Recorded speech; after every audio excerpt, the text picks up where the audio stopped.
Primeira carta do apóstolo Paulo aos Coríntios, capítulo de número 10. Se Deus quiser, hoje estaremos concluindo este capítulo, nesta última sessão, e também concluindo todos os 3 capítulos que falam a respeito da dúvida que os coríntios apresentaram ao apóstolo Paulo por intermédio de uma carta que ele recebeu, na qual eles fazem algumas indagações a respeito das carnes sacrificadas aos ídolos, visto que naquela cidade havia muitos templos pagãos, nos quais aqueles pagãos iam para os templos, sacrificavam as carnes, sacrificavam os animais, comiam a carne e a ofereciam ao sacerdote, ofereciam aos seus deuses. E alguns desses coríntios estavam a participar destas festividades, destes rituais pagãos. E não somente isso, eles também compravam no mercado, e no mercado as carnes que eram lá vendidas, elas certamente haviam, pelo menos a maioria delas, sido apresentadas naquele templo a algum ídolo. Então é sobre essas perguntas que o apóstolo Paulo vai dar as respostas dos capítulos 8, 9 e 10, conforme nós já temos visto. A última sessão, que é a sessão que iremos fazer a exposição, ela começa no versículo de número 23, portanto dando continuidade ao que já vimos, e ela é concluída no capítulo 11, no versículo de número 1.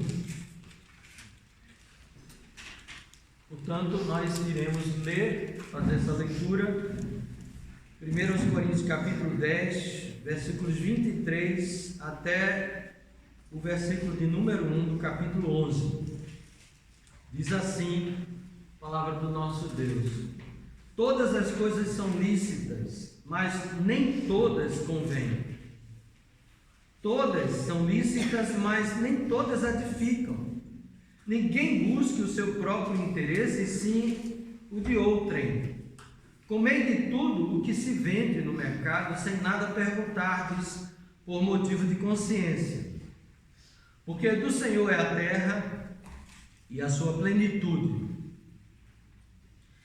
Se algum dentre os incrédulos vos convidar e quiserdes ir, comei de tudo o que for posto diante de vós, sem nada perguntardes por motivo de consciência.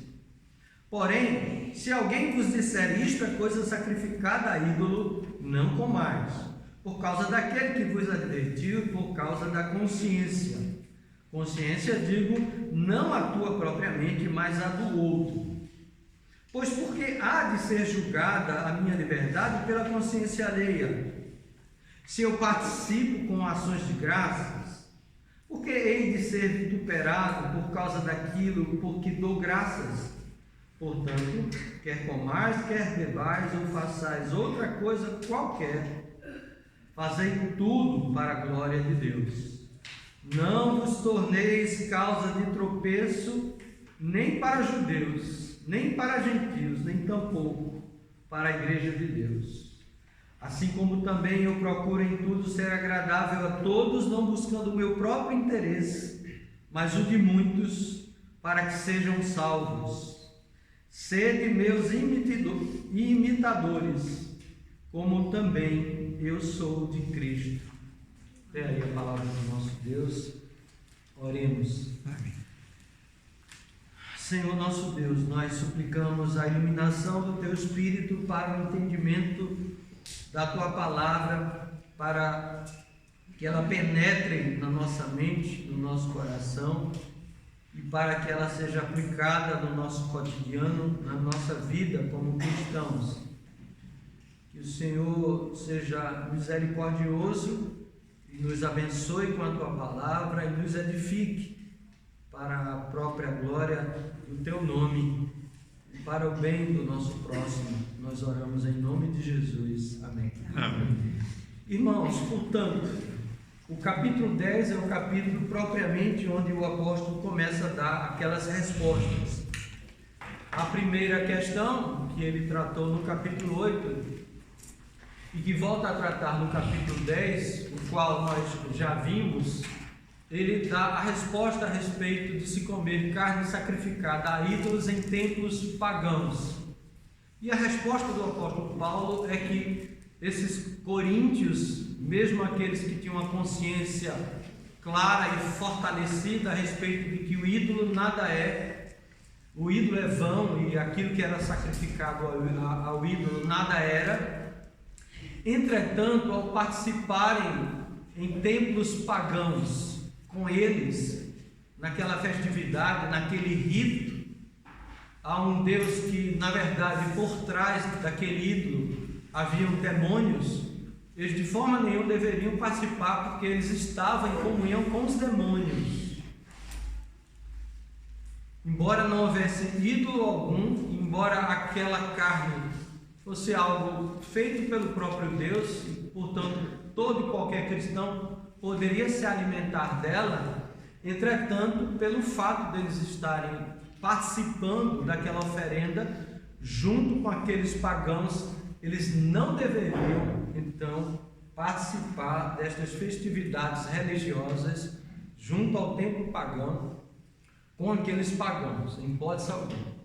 Segunda questão era a respeito deles poderem comer desta carne sacrificada, ou melhor, deles comprarem essa carne sacrificada nos mercados públicos, visto que a maior parte daquelas carnes que eram lá vendidas, elas já tinham passado pelo templo pagão e parte delas já havia sido oferecida, e a sobra era vendida nos mercados pelos sacerdotes e por aqueles adoradores de ídolo. E se o cristão, se era lícito o cristão comer, então ir ao mercado e comprar daquela carne, se eles não estariam correndo em pecado. O apóstolo Paulo aqui, nesses versos, ele vai dar essa resposta. E por último, se por um acaso um amigo, um conhecido pagão, adorador de ídolo, ele me fizesse um convite para ir à casa dele, participar de alguma atividade que não fosse religiosa, se eu poderia ir aceitar esse convite, e que se lá fosse posta uma carne que houvesse sido oferecida ao ídolo, se era lícito também ao cristão comer daquela carne. E o apóstolo também, nesses versos que acabamos de ler, ele vai dar resposta a respeito dessa questão. Portanto, dos versos 23 até o verso 33 e mais propriamente o verso 1 do capítulo 11, o apóstolo Paulo vai nos mostrar em que circunstâncias é apropriado comer ou não comer daquelas carnes.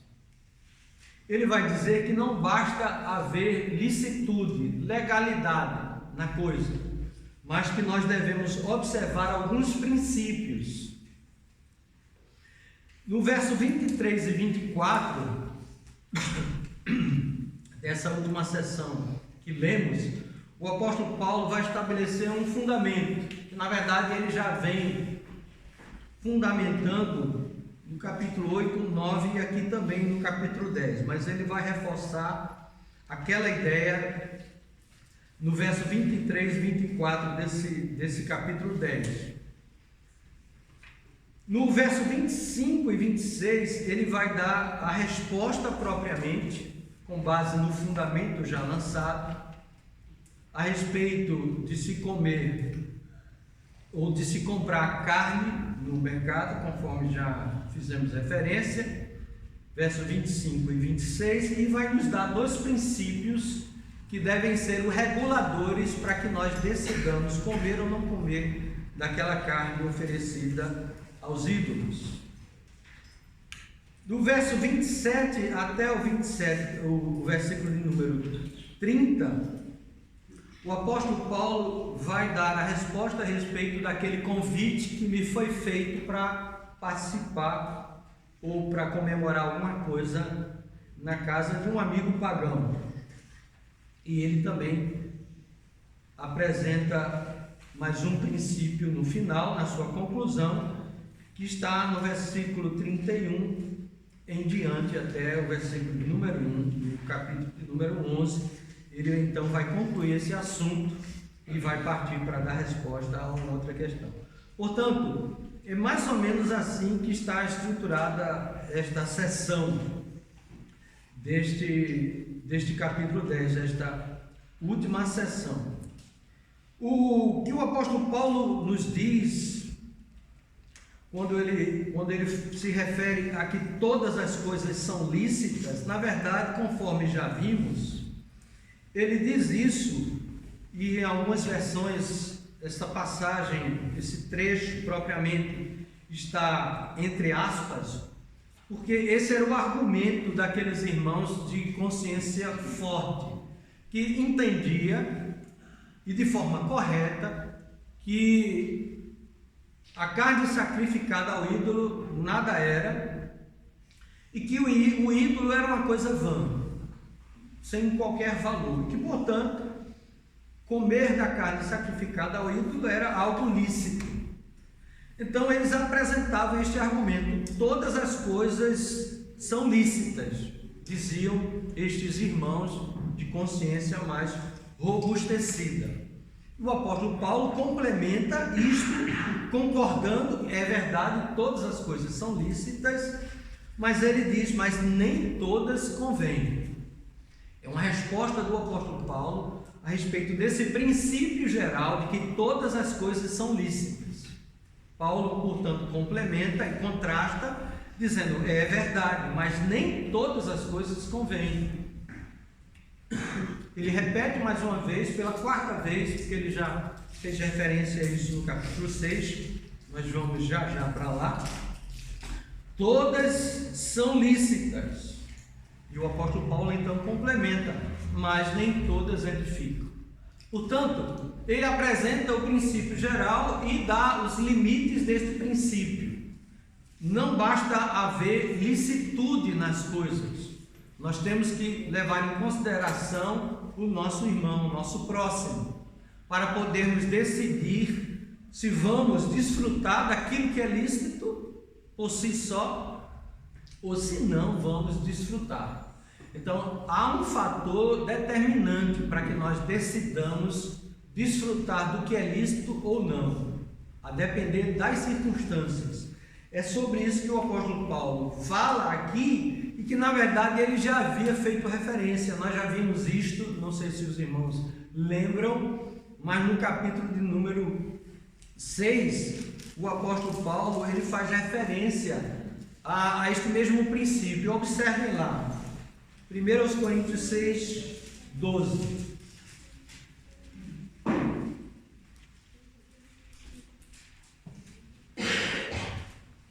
1 Coríntios 6, 12 diz assim: todas as coisas me são lícitas. Então, quando ele tratou a respeito do relacionamento entre um homem e uma mulher, que era lícito, e de fato estes coríntios apresentavam este princípio como licitude, o apóstolo Paulo complementou também dizendo, mas nem todas convêm. Então, no capítulo 10 ele repete esse mesmo princípio e estabelece o limite desse princípio. Continuando ainda nesse verso 12, na parte B, ele repete, todas as coisas me são lícitas, que era o que os coríntios diziam. E Paulo diz, mas eu não me deixarei dominar por nenhuma delas. E aqui especificamente, conforme fizemos referência, era o argumento que os coríntios utilizavam para ter relacionamento com toda e qualquer mulher. Eles apresentavam este princípio de que todas as coisas eram lícitas. Afinal de contas, Deus nos fez homem e mulher e nos fez para que nós possamos nos relacionar fisicamente com a mulher. Portanto, todas as coisas são lícitas. O apóstolo Paulo diz, é verdade, todas as coisas são lícitas, mas nem todas convêm. Ou seja, nem todas são benéficas, nem todas as coisas que são lícitas são boas, a depender das circunstâncias, a depender de como você se utiliza dessa liberdade que você tem em Cristo. Todas as coisas me são lícitas, mas eu não me deixarei dominar por nenhuma delas. Não é o fato de ser lícita que eu não tenho domínio sobre essa licitude, sobre essa liberdade.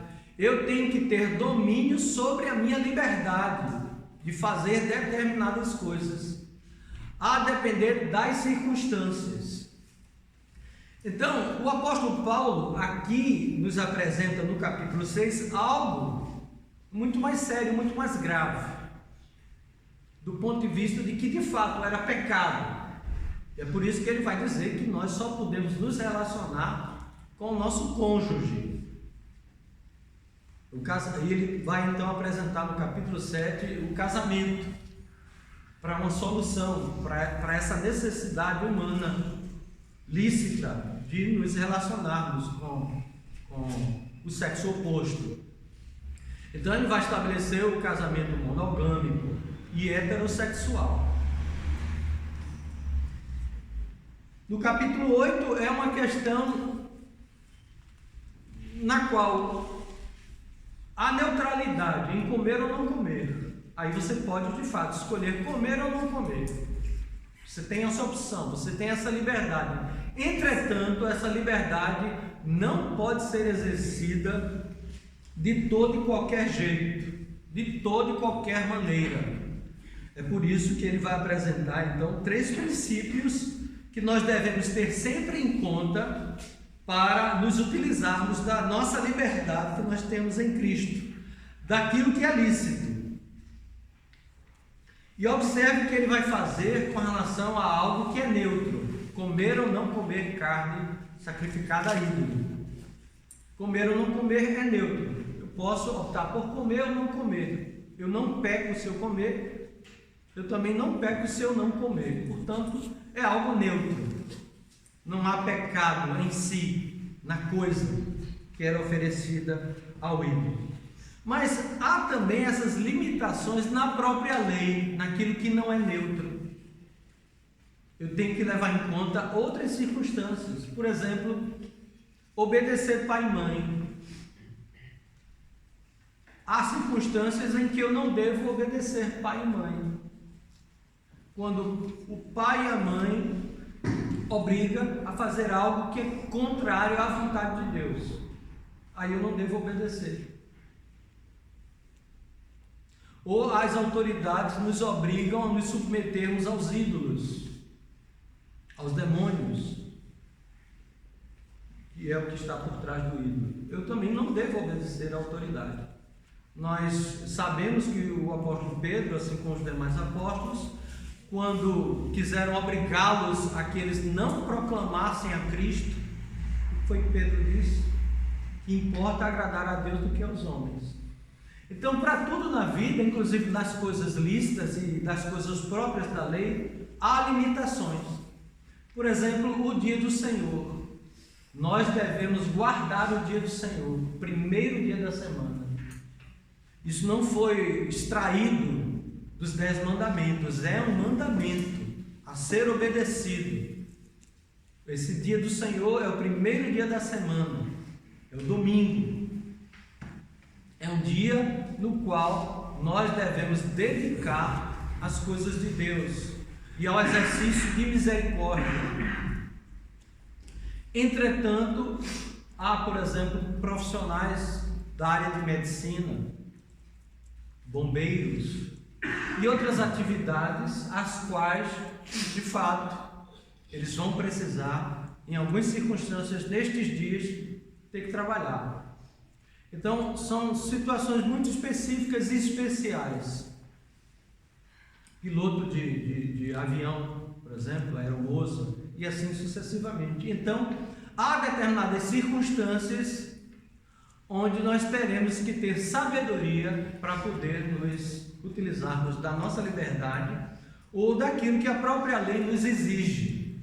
Então, temos que levar em conta esses princípios que são aqui estabelecidos. Muito bem. Então, voltando para o nosso texto, o apóstolo Paulo, embora esteja a falar de algo que é neutro, estes princípios também nos servem para muitas coisas em nossa vida, no nosso dia a dia. Por isso que é um texto útil, porque nós podemos pensar, bom, mas hoje nós não temos estes problemas relacionados a animais, carnes oferecidas a ídolos, não é? De uma forma geral. É um problema que, assim, não tem muito a ver conosco, sim, mas os princípios têm. E é nisso que nós devemos nos apegar, aos princípios que estão aqui sendo estabelecidos. Quando, então, o texto nos diz todas as coisas nos são lícitas, ou todas as coisas aqui no verso 23 são lícitas, a palavra ser lícito é ser legal, é estar dentro da legalidade. Portanto, todas as coisas aqui, obviamente, se limita às coisas que estão dentro da legalidade, as coisas dentro das quais o próprio Deus estabeleceu como santas, como boas, como agradáveis. Não é uma licitude para absolutamente tudo, mas há limites, aquelas coisas que são legais. De fato, todas as coisas dentro deste contexto, desta limitação, são lícitas. Entretanto, mesmo as coisas que são autorizadas pela lei, nem todas convêm, diz o apóstolo Paulo. Essa palavra convém é rentável, é lucrativa. Nem todas as coisas são benéficas ou lucrativas. De fato, eu tenho a liberdade, porque todas as coisas são lícitas dentro daquilo que nós já estabelecemos como autorizado pela lei de Deus ou pela lei da criação. Todas as coisas são lícitas. Entretanto, eu tenho que observar se estas coisas são benéficas em determinadas circunstâncias, se elas são lucrativas, se elas são rentáveis, não somente para mim, mas especialmente para o outro. Se vai trazer benefício ao outro, é lícito? É, ok. O segundo ponto, vai trazer benefício ao outro? Se a resposta for sim, ótimo, vamos em frente. Se a resposta for não, paramos por aqui. Eu não devo me deixar dominar só pelo fato de que é lícito. Eu devo ter domínio, inclusive, sobre a licitude da coisa, em virtude do princípio de ser benéfico ou não ao meu irmão. Todas são lícitas, mas nem todas edificam. Vai trazer benefício, vai edificar, vai fazer com que o meu irmão cresça, amadureça? Se sim, pode ir em frente. Se não, nós devemos ter domínio sobre a nossa liberdade que nós temos em Cristo e nos abstermos, nos privarmos desta coisa que eu tanto desejo, mas que vai ser prejudicial ao meu irmão, não vai trazer edificação para ele. Então eu vou me privar dessa liberdade que eu tenho em Cristo por amor ao meu irmão, conforme ele já havia estabelecido no versículo 1 do capítulo 8. Estas coisas estão na prática sendo colocadas como amar ao outro. Amar ao outro não é meramente um sentimento que eu devo ter para com o outro. Amar ao outro é fazer coisas práticas em prol do outro, em benefício do outro, para que o outro venha lucrar, para que o outro seja beneficiado, para que o outro frutifique, para que o outro cresça. Isto é amor, não é um mero sentimento. Muito bem, no verso 24, então, o apóstolo vai apresentar esse princípio mais específico, quando ele diz assim: ninguém busque o seu próprio interesse. É o primeiro princípio. Não buscar o meu próprio interesse. Quando eu tenho desejo de fazer algo lícito, eu não devo estar visando meramente o meu próprio interesse, diz o apóstolo Paulo, mas sim o que é do outro. Então são dois princípios aqui. Não buscar o meu próprio interesse, mas não para aí, mas buscar o interesse do outro, o benefício do outro, aquilo que vai edificar o outro. É assim que eu devo responder a esta liberdade que eu tenho em Cristo. Eu vou me abster desta liberdade e vou fazer aquilo que vai edificar, que vai fazer com que o outro cresça. É assim que o apóstolo Paulo vem estabelecendo, então, os fundamentos, nesses 2 versos que nós acabamos de fazer referência. Muito bem, então, estabelecidos esses princípios que o apóstolo Paulo já nos deu aqui a respeito da liberdade, de que maneira eu devo utilizar a minha liberdade, o apóstolo Paulo agora sim, ele vai dar propriamente a resposta a respeito de se comprar carne sacrificada vendida no mercado público, provavelmente sacrificada ali. A maior parte, as boas carnes que lá eram vendidas, elas já haviam passado pelo templo pagão. Se eu tinha a liberdade de comprá-la ou não. Ele já havia dito que o ídolo era algo vão, sem qualquer valor. E a carne não representava nada de positivo ou de negativo. Era uma questão de querer desfrutar dela ou não. Então aqui no verso 25 e 26, ele vai apresentar a primeira resposta. E essa primeira resposta é sobre comer carne vendida no mercado.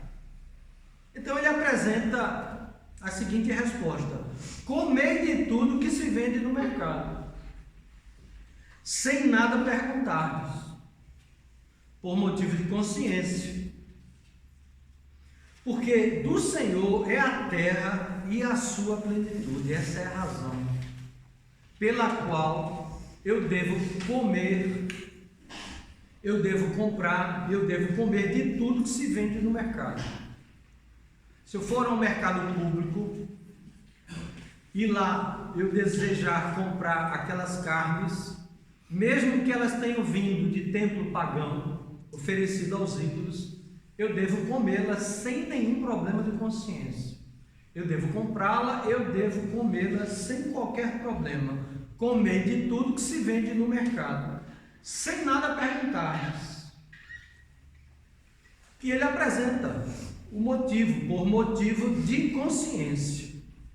Ou seja, eu não preciso investigar, eu não preciso perguntar, olha, isso aí veio de templo pagão ou não? Eu não preciso perguntar, é carne, não interessa de onde veio, não interessa a sua origem, eu devo comprá-la e eu devo comê-la, sem qualquer problema, sem qualquer escrúpulo. Eu não preciso perguntar, porque é uma questão de minha consciência, e na minha consciência eu sei que aquilo não representa absolutamente nada, por isso eu devo comprar. Eu já aprendi na palavra de Deus que aquilo não tem qualquer valor, aquilo não é nada, aquilo é neutro, então eu devo comer sem nenhum problema, diz o apóstolo Paulo. A consciência que ele faz referência aqui especificamente é a consciência daquele que foi ao mercado comprar a carne e certamente comprou para desfrutar dela. No verso 26, ele faz referência ao Salmo 24, versículo 1, que diz o seguinte: ao Senhor pertence a terra e tudo que nela se contém, o mundo e os que nele habitam. Portanto, eu posso comer da carne sacrificada a ele. Eu posso ir ao mercado e comer, e comprar e comer sem nenhum problema, porque do Senhor é a terra e a sua plenitude. Foi Deus que fez, e Deus fez para que nós pudéssemos desfrutar destas coisas, que são coisas boas da vida. Eu devo desfrutar sem qualquer escrúpulo, porque do Senhor é a terra e a sua plenitude. Em Tito, capítulo 1, verso 15, diz assim: todas as coisas são puras para os puros. É dentro desse mesmo contexto, porque do Senhor é a terra e tudo que nela se contém. Tito 1,15. Todavia, para os impuros e descrentes, nada é puro, porque tanto a mente como a consciência deles estão corrompidas. Não é o nosso caso. Nós que somos crentes, nós que somos cristãos. Portanto, ele apresenta esse conceito de que nós não devemos ter qualquer escrúpulo de fazer investigações a respeito daquela carne e da origem dela. Nós devemos comê-la sem qualquer problema. A partir do verso 27, conforme já fizemos referência, ele agora vai dar respostas quanto a comer na casa de um amigo incrédulo. Posso comer ou não posso comer?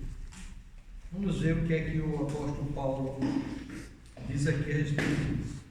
Se algum dentre os incrédulos vos convidar e quiserdes ir, comei de tudo que for posto diante de vós, mais uma vez, sem nada perguntardes por motivo de consciência. Então ele apresenta o mesmo princípio. Um amigo pagão me convida para ir na casa dele, e lá ele oferece um churrasco, e aquela carne havia sido oferecida ao ídolo. O apóstolo Paulo disse: vá e coma de tudo que for oferecido lá na casa do seu amigo pagão. Ele não está a estimular a que você aceite este convite. Ele diz: se algum dentre os incrédulos vos convidar e quiserdes ir, você tem a liberdade de ir. Entretanto, você pode rejeitar esse convite, em virtude do ambiente ou qualquer situação que lhe constranja. Você não quer ir, não vá. Mas se você quiser ir, vá. E se você se deparar com a carne oferecida anteriormente, não é? Ou oriunda de um templo pagão, coma sem qualquer problema de escrúpulo. Também não pergunte. Agora, tem um fator que você deve levar em consideração. Isso é entre você e Deus. É uma questão de consciência. Porém, verso 27, verso 28, ele vai apresentar aqui um critério, então. Se alguém vos disser, isto é coisa sacrificada a ídolo, neste caso, não comais. Se alguém chegar diante de si e disser: olha, essa carne foi oferecida a ídolo, aí o apóstolo Paulo orienta que ele não coma. Por quê? Por causa do princípio que ele já estabeleceu, por conta da consciência, mas não a consciência da própria pessoa, a consciência da outra que é fraca, e pode vir a ser um tropeço para ela, pode vir a ser um escândalo para ela. Então, em virtude da fraqueza do meu irmão, eu devo usar de misericórdia, porque eu posso comer de tudo, mas contanto que seja para edificação e não para destruição do meu irmão. Então eu devo exercer o amor por ele, a compaixão, a misericórdia. Agora, nós devemos ter sabedoria para não aplicar isso a absolutamente tudo que o meu irmão, por uma fraqueza dele, coisas que não tem absolutamente nada a ver, que não são questões que venham a escandalizá-lo, é um capricho dele, aí é outra história. Mas se for algo dentro desse contexto estabelecido pelo apóstolo Paulo, em que vem a colocar tropeços sobre a espiritualidade dele, sobre a vida dele, aí é diferente. Então o apóstolo Paulo diz que se alguém vier você e disser isso é coisa sacrificada a ídolo, então certamente esse alguém tem algum problema com aquele tipo de alimento. Então, por causa dele, você então evita, você não deve comer. Não comais por causa daquele que vos advertiu e por causa da consciência. Então ele vai explicar, verso 29, consciência, digo, não a tua propriamente, como foi a resposta dada a se comprar carne num mercado público. Era a consciência da própria pessoa, ele e Deus. Mas aqui é a consciência do outro. E ele diz a razão disso, pois, ele explica, porque há de ser julgada a minha liberdade pela consciência alheia. Se eu participo com ações de graças, porque hei de ser vituperado, ou criticado, ou difamado, por causa daquilo por que dou graças. Ou seja, você tem a consciência tranquila para comer daquilo. Você deu graças por aquele alimento. Você agradeceu a Deus por aquele alimento. Você tem a plena consciência de que aquilo não representa absolutamente nada. De que você não vai estar participando de um ritual a um ídolo, estando na casa de um amigo, e não num templo pagão. A circunstância aqui é outra. Mas alguém chega para você, e certamente esse alguém é um irmão de consciência fraca, e diz: olha, isso aí é carne sacrificada ao ídolo, então você não come. Por causa da consciência, não a tua propriamente, mas a do teu irmão. Porque a tua consciência está tranquila. Você deu graças por isso. Então por que você vai ser julgado ou difamado em virtude de algo que é neutro? Então, da sua parte, você está tranquilo. Não há nem qualquer escrúpulo. Você pode se alimentar daquela carne sem qualquer problema. Você, inclusive, deu graças por ela. Isso é uma bênção para você, é benéfico. Entretanto, não é benéfico para o outro. Não vai edificar o seu irmão.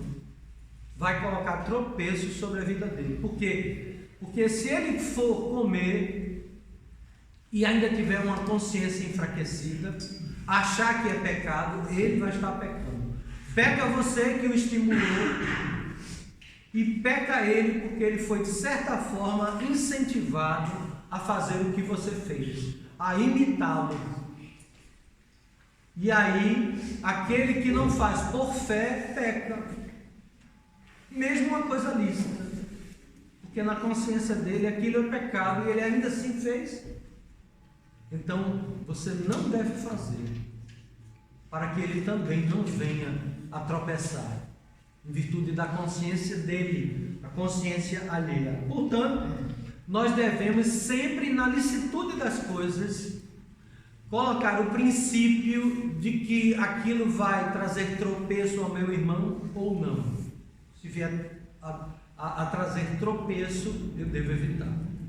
Agora, isso não significa dizer, pelo contrário, por isso que ele escreveu esta carta, que aquele meu irmão sempre tem que ser um irmão com a consciência enfraquecida. Eu devo procurar uma oportunidade para orientá-lo, para mostrar a ele que aquilo não há nenhum problema, para que ele amadureça. Ele não deve sempre estar na infantilidade, e você sempre tem que carregar aquilo que você tanto deseja e que é lícito para você. Então, é também da sua responsabilidade procurar instruí-lo no momento certo, na ocasião propícia, na circunstância adequada para fazer aquilo. Ele não deve sempre ser um menino a ser carregado no colo, a você pegar a mãozinha dele e carregá-lo. Entretanto, antes dessa instrução, dessa orientação, seja compassivo com o seu irmão, seja bondoso, seja gentil, evite o que é que custa. Isso não vai acrescentar em nada. Então, que você tenha domínio sobre a sua liberdade que você tem em Cristo.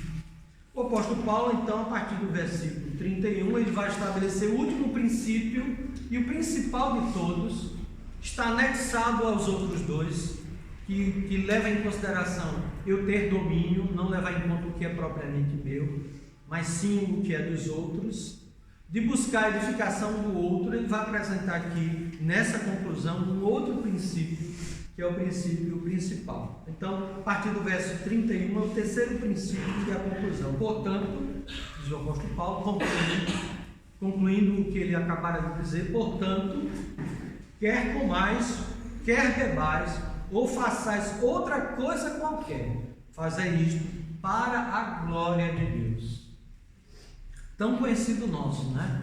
De uma igreja reformada, de uma mentalidade reformada. Nós nascemos para glorificar o nosso Deus. Se existe alguma razão pela qual nós existimos, é para a glória de Deus.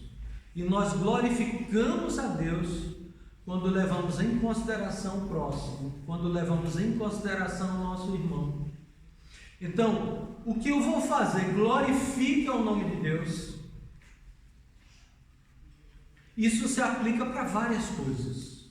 No dia do Senhor, eu vou ficar em casa, porque eu estou com sono, porque eu estou cansado, porque eu tenho um trabalho na escola, ao invés de adorar com os meus irmãos. Com isso eu vou glorificar a Deus? Ou você está pensando somente em si e não na comunhão dos santos? É um exemplo, né? São N exemplos que nós podemos dar, que certamente os irmãos têm em suas consciências. Então nós devemos buscar não somente a edificação do outro, mas a glória de Deus. Então as perguntas que sempre devem estar em nossa mente: é para o benefício do outro? É para a glória de Deus que eu vou agir assim ou assado, mesmo diante de coisas lícitas? São estas perguntas que nós devemos sempre estar em nossa mente.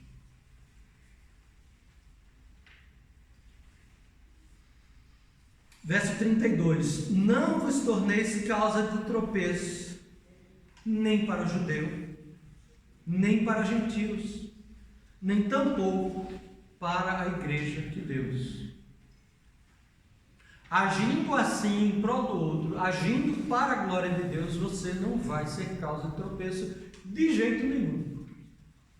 Portanto, não desobedeça a minha instrução, não vos torneis causa de tropeço, nem para judeu, nem para gentios, nem tampouco para a igreja de Deus. Certamente os judeus eram aqueles que tinham mais problemas com relação a comer daquelas carnes, né? Os judeus tinham um problema muito sério com relação a isso.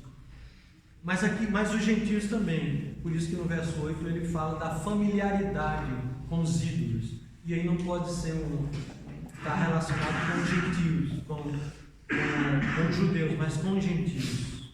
Então por isso que ele disse: nem para judeus, nem para gentios.